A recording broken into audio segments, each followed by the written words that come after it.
देख रहे हैं आप और आपके साथ मैं हूं अनुजा। इस रिपोर्ट में हम बात करेंगे कैबिनेट विस्तार की। जी हां, आपको बता दें कुछ दिनों पहले मोदी कैबिनेट विस्तार हुआ है, जिसमें कई फेरबदल भी किए गए हैं। कई मंत्रियों को इस्तीफा देना पड़ा है, तो वहीं कई नए चेहरे भी जुड़े हैं। इसको लेकर प्रधानमंत्री नरेंद्र मोदी ने फेरबदल के बाद एक बैठक बुलाई, जिस बैठक में सभी नए चेहरों के साथ प्रधानमंत्री की बैठक शुरू हुई।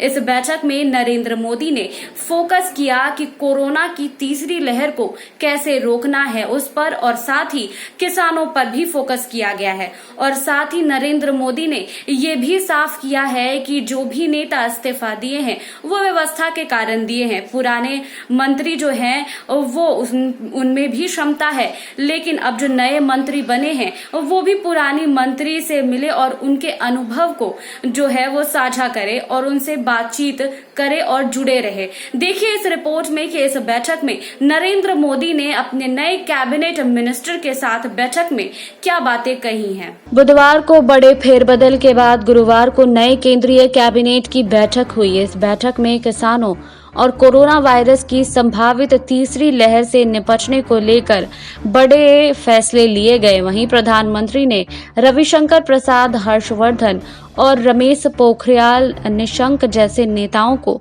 हटाने के पीछे की वजह भी बताई। जानकारी के अनुसार प्रधानमंत्री नरेंद्र मोदी ने कैबिनेट की बैठक के दौरान कहा कि ये मंत्री व्यवस्था के चलते पद से हटाए गए हैं। उन्होंने साफ किया है कि उनकी क्षमता से इस फैसले का कोई संबंध नहीं है। सूत्रों के अनुसार प्रधानमंत्री ने यह भी कहा है कि नए मंत्री अपने पूर्ववर्तीय से मिले और उनके अनुभवों से सीख ले। इसके साथ ही पीएम मोदी ने मंत्रियों को मीडिया में बेवजह बयान न देने को भी कहा है। उन्होंने मंत्रियों को वक्त पर ऑफिस पहुंचने और अपनी सारी ऊर्जा के साथ मंत्रालय में काम करने को भी कहा है। पीएम ने आगे कहा है कि आपका काम चमकाना चाहिए, न कि आप। वहीं गरीब कल्याण योजना को जमीन पर लेकर आए, जिससे आम आदमी को जल्दी से ज्यादा से ज्यादा फायदा मिल सके। मोदी ने कहा है कि आप लोगों से मिलते रहें और उनके फीडबैक लेते रहें। बहरहाल आपको बता दें कि कुछ दिनों पहले ही मंत्रिमंडल विस्तार हुआ, जिसमें से भाजपा के कई वरिष्ठ नेताओं को इस्तीफा देना पड़ा, जिसके बाद अब आपको बता दें कि प्रधानमंत्री नरेंद्र मोदी ने नए मंत्रियों से मुलाकात की और बैठक के दौरान ये सारी बातें रखी। बहरहाल आपको ये भी बता दें कि भाजपा के दिग्गज नेता कौन कौन से हैं जिन्होंने इस्तीफा दे दिया। पहले हर्षवर्धन। कोविड महामारी के दौरान भारत के स्वास्थ्य मंत्रालय का नेतृत्व कर रहे हर्षवर्धन को इस्तीफा देना पड़ा। राजनीतिक विश्लेषक और जानकार बताते हैं कि जाहिर है कि प्रधानमंत्री उनके काम से खुश नहीं थे। प्रधानमंत्री नरेंद्र मोदी ने जून में सभी मंत्रालयों के कामकाज की समीक्षा की थी।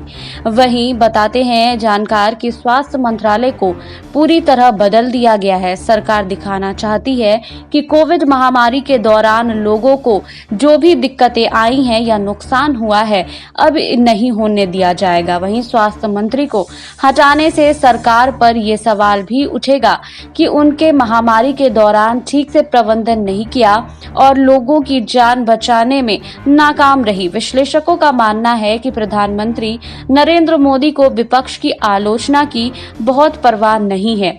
वहीं प्रदीप सिंह कहते हैं कि स्वास्थ्य मंत्री को हटाने का मतलब है कि सरकार ने विपक्ष को आलोचना करने का मौका दे दिया है। उनको हटाते ही ये सवाल उठेगा कि सरकार कोरोना महामारी के प्रबंधन में विफल रही। ये बात प्रधानमंत्री भी जानते हैं, लेकिन उनके काम करने का तरीका यही है। वो विपक्ष की आलोचना की बहुत परवाह नहीं करते हैं। वहीं आगे कहते हैं कि कोविड प्रबंधन का एक दौर ये था कि लोगों को ताली थाली बजाने के लिए कहा गया। फिर एक दौर वो आया कि मोदी जी टीवी चैनल पर आकर रोने लगे, और अब एक दौर ये है जब ये संकेत दिए जा रहे हैं कि अब रोना धोना बंद, अब काम करने का समय आ गया है। वहीं रमेश पोखरियाल निशंक को भी इस्तीफा देना पड़ा। नए कैबिनेट विस्तार के दौरान शिक्षा मंत्री को भी पद से हटा दिया गया। उत्तराखंड से आने वाले रमेश पोखरियाल निशंक केंद्रीय मंत्रिमंडल में पहाड़ का प्रतिनिधित्व कर रहे थे। भारत की नई शिक्षा नीति उन्हीं के कार्यकाल में लागू की गई। प्रदीप सिंह मानते हैं कि नई शिक्षा नीति लागू करने में निशंक की विफलता ही उन्हें हटाए जाने का कारण है। वहीं जानकार आगे कहते हैं कि प्रधानमंत्री नरेंद्र मोदी नई शिक्षा नीति पर निशंक के काम से नाराज थे। शिक्षा में इतना बड़ा बदलाव सरकार ने किया, लेकिन इस पर चर्चा ही नहीं हुई। ये खबर ही नहीं बन पाई कि नई शिक्षा नीति क्या है, इससे क्या बदलेगा। निशंक जन जन तक शिक्षा नीति को पहुंचाने में नाकाम रहे। शायद इस बात को लेकर भी प्रधानमंत्री नाराज थे। वहीं कोविड महामारी के दौरान केंद्रीय बोर्ड की 10वीं और 12वीं की परीक्षाएं भी रद्द करनी पड़ी। नई शिक्षा नीति इन्हीं मंत्री ने बनाई थी। सीबीआई की 12वीं और 10वीं की परीक्षा को लेकर जो अफरा तफरी मची, उससे लोग बहुत परेशान हुए। 1 महीने रह गया था और छात्रों को पता नहीं था कि इम्तिहान होगा या नहीं होगा। सरकार क्या करना चाह रही है, लोगों को ये समझ नहीं आ रहा था। वहीं रविशंकर प्रसाद को भी इस्तीफा देना पड़ा। ट्विटर से 2-2 हाथ कर रहे रविशंकर प्रसाद को भी त्यागपत्र देना पड़ा है।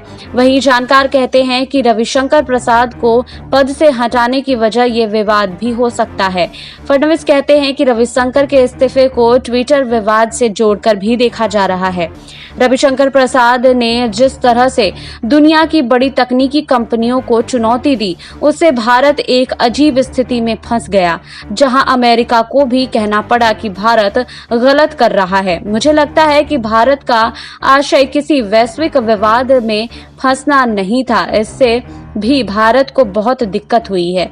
वहीं भारत लोगों की निजी जानकारियों को लेकर डेटा प्रोटेक्शन लॉ भी ला रही है। इस पर संयुक्त संसदीय समिति रिपोर्ट तैयार कर रही है, लेकिन रविशंकर प्रसाद ने रिपोर्ट के पेश होने से पहले ही ट्वीट कर दिया था कि वो इस रिपोर्ट से बहुत खुश नहीं थे। बहरहाल प्रकाश जावड़ेकर को भी इस्तीफा देना पड़ा है। प्रधानमंत्री नरेंद्र मोदी के पर्यावरण मंत्री प्रकाश जावड़ेकर को भी बाहर का रास्ता दिखा दिया गया है। इसके 2 कारण समझ में आते हैं। एक तो पर्यावरण मंत्रालय में बहुत कुछ काम नहीं हुआ है, और दूसरा प्रकाश जावड़ेकर का पार्टी के भीतर समर्थन भी कम हुआ है। वहीं आपको बता दें कि आगे संतोष गंगवार को भी इस्तीफा देना पड़ा। कुछ महीने पहले उत्तर प्रदेश के मुख्यमंत्री योगी आदित्यनाथ की सरकार की खुली आलोचना करने वाले संतोष गंगवार को भी पद से हटा दिया गया। भारत में जब कोरोना की पहली लहर आई थी, तो बड़ी तादाद में प्रवासियों ने बेहद मुश्किल हालात में शहरों से गांव की तरफ पलायन किया था। प्रवासी संकट की वजह से केंद्र सरकार को आलोचना का सामना करना पड़ा था। अब नए मंत्रिमंडल का विस्तार हुआ है, जिसके साथ प्रधानमंत्री नरेंद्र मोदी ने बैठक की है और जिसमें कहा है कि जन जन तक पहुंचना है और जल्द से जल्द कार्य करना है। वहीं आपको बता दें कि जब से कैबिनेट में फेरबदल हुआ है, तब से कई पार्टी जो है वो लगातार भाजपा पर निशाना साध रहे हैं। कांग्रेस पार्टी के नेता सुप्रिया श्रीनेत ने ये भी सवाल खड़े किए हैं कि अगर सभी नेता अगर अच्छे कार्य कर रहे थे, तो पार्टी में फेरबदल और कैबिनेट में फेरबदल क्यों की गई। इस पर कई सवाल भी खड़े हुए हैं। वहीं आपको बता दें कि कांग्रेस के वरिष्ठ नेता पी चिदम्बरम ने भी कई सवाल खड़े किए थे। आपको बता दें कि मोदी के कैबिनेट में फेरबदल के बाद से ही कई कांग्रेसी नेता और कई अन्य नेता या फिर पॉलिटिशियंस जो भी हैं, वो कई सवाल खड़े कर रहे हैं, जिसको लेकर नरेंद्र मोदी ने एक बैठक भी बुलाई और इस बैठक में जो है वो सारी बातें क्लियर कर दिए। आपको हमारी ये रिपोर्ट कैसी लगी, हमें कमेंट बॉक्स में लिखिए। बाकी और खबरों के लिए जुड़े रहिए SPN 9 न्यूज के साथ।